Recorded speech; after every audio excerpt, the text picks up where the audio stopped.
ఏరువాక రమ్మన్నదోయి అన్న సిన్నన్న మా పల్లె సీమల అందాలన్నీ కనగారన్నా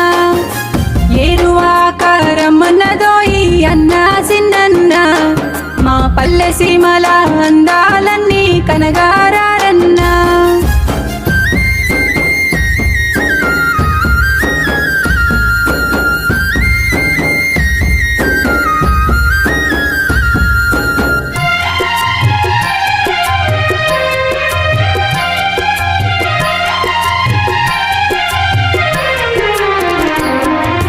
ముంగిట కళ్ళాపి ముగ్గుల చందం నట్టింట వెన్న చిలికేటి శబ్దం పెరటిలో పాలేరు పాల చప్పుళ్ళు వంటింట వనితలు వండేటి రుచులు పిల్లల ఆటల అల్లరి సడులు బామ్మ తాతలు చెప్పేటి కథలు కోవెల గంటలు రామన్న తీర్పులు